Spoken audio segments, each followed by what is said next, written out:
શિક્ષણ બી શું કામનું જે તમને સમાજથી દૂર કરી દે છે.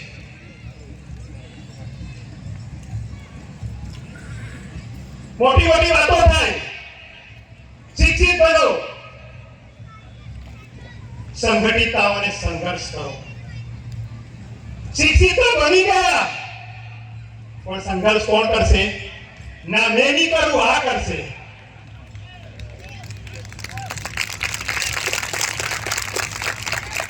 જે જાતિના દાખલાના આધારે મેં નોકરી મેળવી, શિક્ષણ લીધું, જે જાતિના દાખલાના આધારે નોકરી મળી કે કંઈ બી મળ્યું, તો પહેલો જ મંદિરે દોડી જાય છે. એ મને કહેવાય હતી, અરે ભાઈ, અરે જાતિનો દાખલો નથી તો તું કઈ રીતે શિક્ષણ લઈ શકે? અહીંયા બેઠેલી એકટી વ્યક્તિ મને બતાવે કે તમારી નોકરીમાં કે પછી તમે નેતા બન્યા એમાં કે પછી તમે શિક્ષણ લીધું એમાં તમે જાતિનો દાખલો નથી મૂક્યો.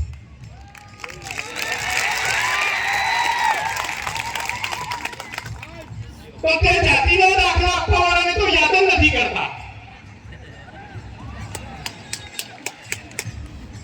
એ જાતિનો દાખલો ક્યાંથી આવ્યો? સંવિધાનમાં તમને આરક્ષણ ક્યાંથી મળ્યું?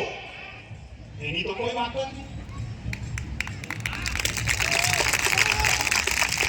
સંવિધાન સભામાં બાબા સાહેબ આંબેડકરે શું લડ્યા?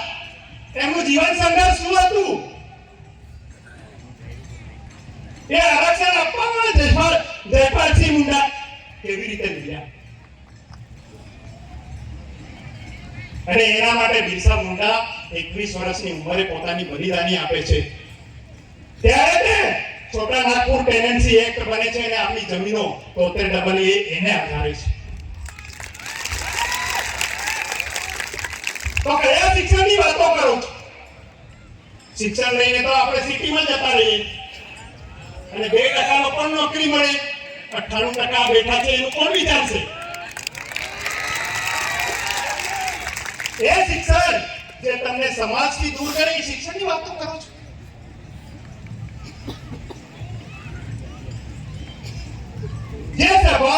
જે સમાજ જે સ્વાભિમાન સભાની આજે આયોજન કર્યું છે એ સ્વાભિમાનથી જીવતો તો એને ભિખારી બનાવી દીધો. એ સ્વાભિમાનની વાત કરો છો. સ્વાભિમાન જ્યાં સુધી હું સમજ્યો છું કે મારી પાસે મારે પૈસાની સખત જરૂર છે, કોઈ બીમાર છે અને તેમ છતાં હું કોઈની પાસે ભીખ નથી માંગતો, એને સ્વાભિમાન કહે છે. અને એ આદિવાસી સમાજ જે પોતાનું કરીને ખાતો હતો, પોતાનું પાણી પીતો હતો, પોતાનું ગીતો ગાતો હતો, પોતાના વાજિંત્ર વગાડતો હતો, પોતાની બોલી બોલતો હતો, એને તમે અનાજ માટે પણ ભીખ માંગતો કરી દેતો. નાનો ગોઠવીને પાણીમાં બી ભીખ માંગતો કરી દીધો. અને કયા સ્વાભિમાનની આપણે વાત કરી શકીએ?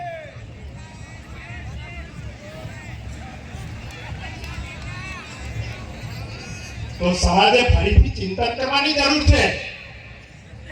બેઠેલા લોકોએ ચિંતન કરવાની જરૂર છે. આ માઇક મારે આ બાજુ ફેરવવાની જરૂર છે, આ બાજુ નહીં.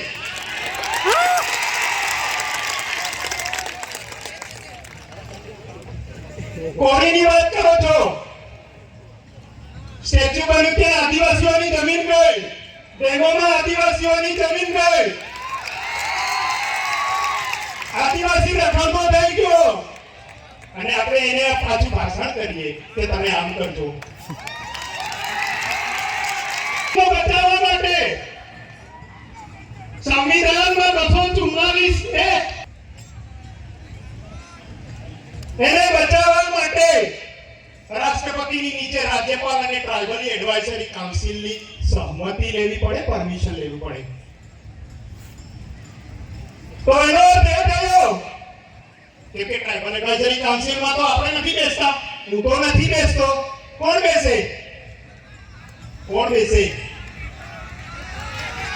હા, તો એનો અર્થ એ થયો કે આપણી જેટલી બી યોજનાઓ આવી, આપણને બરબાદ કરવા માટે જેટલા બી પ્રોજેક્ટ આવ્યા, એમાં સહમતિ એ લોકોની હતી. એટલે એ લોકો કે તમારે આમ કરવું જોઈએ.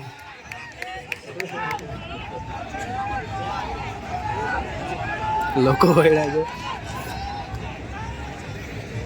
તો મારે વધારે ના બોલવું જોઈએ, પણ આજે હું નહીં બોલું. આજે અહીંયા નહીં બોલું તો હું મરી જઈશ, પછી કોઈ બોલવાનું નહીં. અને હું બોલીશ, કદાચ મને અહીંયા રોકવા બી આવ્યો, મારું નામ કેન્સલ કરી દેવામાં આવ્યું હતું.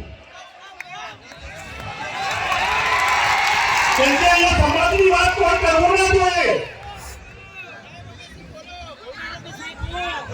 તો ભણી ગણીને હું કર્યું, સિટીમાં ગયા, નોકરી મળી, ત્યાં જ રહી ગયા, પોતાનું જ કરતા થઈ ગયા.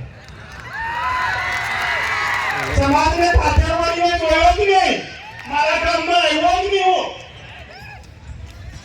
કેમ કે તે પીધેલો નહીં મારો ભાઈ.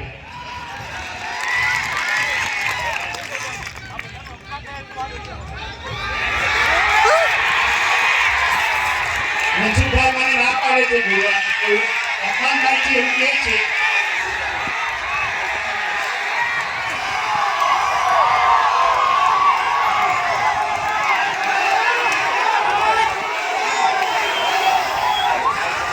હું મારી અહીંયા પૂરી કરું છું. વાલા મિત્રો, આપણે પૂર્ણાહુતિ તરફ જઈ રહ્યા છીએ. આપણે બધાને સાંભળેલા છે.